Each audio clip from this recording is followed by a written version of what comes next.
নৌকা ঘাটে ভিড়াতেই ভেসে আসে কান্নার শব্দ। কে যেন কাঁদছে। নৌকার পাটাতনে দাঁড়ানো মেয়েটির দিকে তাকালাম। বেনি করা চুল লাল আর সবুজ ফিতায় বাঁধা। দূর থেকে বেনির শেষ প্রান্তটা পতাকার মতো মনে হয়। ঠোঁটে লিপস্টিক নেই, নাকের উপর মস্ত বড় নাকফুলটাকে মনে হয় আগ্নেয়গিরি জ্বালামুখ। মেয়েটির কাজল ধোয়া চোখের পানি কপল গড়িয়ে ঝরে পড়ে।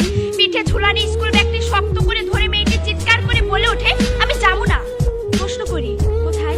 কে যেন পাশে উত্তর করে, শ্বশুর বাড়িতে। ঠিক এভাবে বাসন্তীদের জীবনের বসন্তগুলো মুছে যায় সিঁদুরে।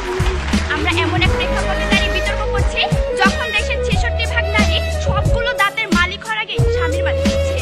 আমরা এমন এক প্রেক্ষাপটে দাঁড়িয়ে বিতর্ক করছি যখন দেশে বাল্য বিবাহ নামে নারীদেরকে ঠেলে দেওয়া হচ্ছে শারীরিক নির্যাতনের দিকে, যা বন্ধের প্রয়োজন সচেতনতার বলাই গড়ে তোলা।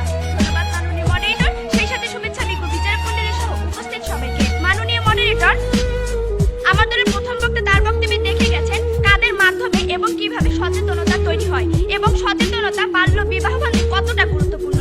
মাননীয় মডারেটর, প্রতিপক্ষ দলের প্রথম ও দ্বিতীয় বক্তা আইনের পক্ষে তাদের মতো করে নানান যুক্তি দেখে গেলেন। প্রতিপক্ষ, আমরা আইনের প্রয়োজনীয়তাকে অস্বীকার করছি না, কিন্তু মাননীয় মডারেটর, শুধু আইন দ্বারা যে কোনো সমস্যা সাময়িকের জন্য কমিয়ে আনা সম্ভব হলেও তা পুরোপুরি নির্মূল করা সম্ভব নয়, এবং তা কেন সম্ভব নয় আমি দেখিয়ে যাব।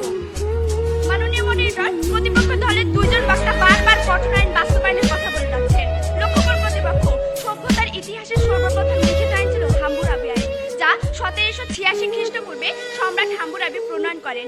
২৮২টি ধারা সম্বলিত এই আইন সম্পর্কে এখন পর্যন্ত এটাই বিশ্বাস করা হয় হাম্বুরাবি আইনই ছিল পৃথিবীতে সবচেয়ে কঠোর আইন।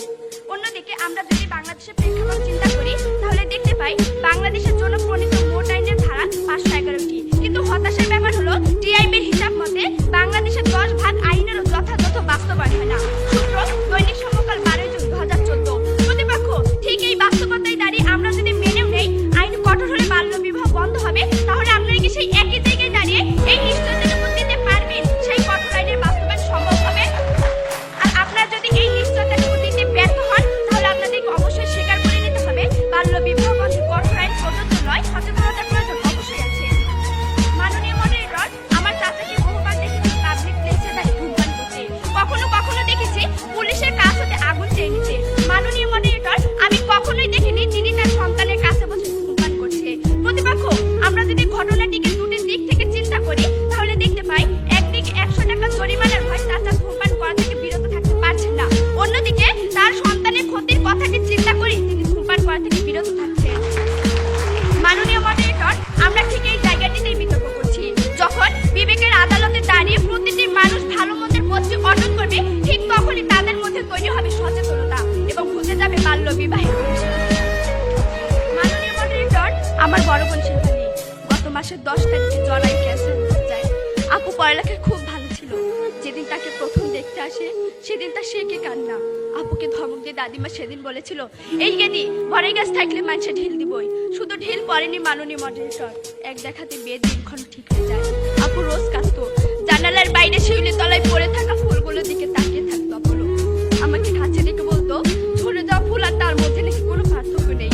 মাননীয় মডারেটর, বিয়ের আগের দিন রাতে আপু বাবার পা জড়িয়ে ধরে জন্মের কান্না কেঁদেছিল, চিৎকার করে বলেছিল, আব্বা গো এই বিয়া ভাইঙ্গা দেন, বিয়া দিলাম মইরা যাবো, কথা রেখে যাবো, চলে গেছে আমাকে একা করে। মাননীয় মডারেটর, আইন তো তখনই ছিল, তারপরও কেন সেই আইন আমার বোনের নিরাপত্তা দিতে পারেনি?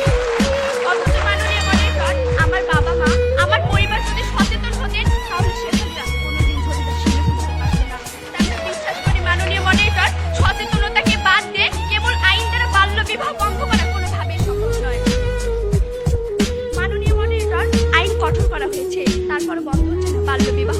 লক্ষ্য করুন প্রতিপক্ষ, ইউএন উইমেনের হিসাব মতে ২০১৫ সালে প্রথম ২ মাসে সারা দেশে বাল্য বিবাহের ঘটনা ঘটেছে ৩০৩টি, যার মধ্যে মামলা হয়েছে ৭টিতে এবং গ্রেফতার করা হয়েছে মাত্র ৫ জনকে। প্রতিপক্ষ, এই যদি হয় কঠোর আইনের করুণ দশা, তাহলে আমরা সচেতনতাকে বাদ দিয়ে কিভাবে শুধু আইনের উপর আস্থা রাখবো? প্রশ্ন হলো, আশা করি উত্তর পাবো। মাননীয় মডারেটর, গল্পগুলো সত্যি হলেও পারতো যখন সভ্যতার কাছে লেখা হতো সামনের গান গাই, আমার চোখে পুরুষ সমনে কোনো বিধানের নাই। মাননীয় মডারেটর, গল্প সত্যি হতে শুরু করেছে, এই বিতর্ক মঞ্চ তার সাক্ষী। বক্তব্য শেষ করব, তবে শেষ করার আগে প্রতিপক্ষের উদ্দেশ্যে কিছু প্রশ্ন রেখে যাব। প্রতিপক্ষ, আইন দিয়ে যদি সকল সমস্যার সমাধান করা যেত তবে কেন আমরা দুর্নীতির অভিশাপ থেকে মুক্ত হতে পারছি না? কেন আইনের ফাঁদ দিয়ে বেরিয়ে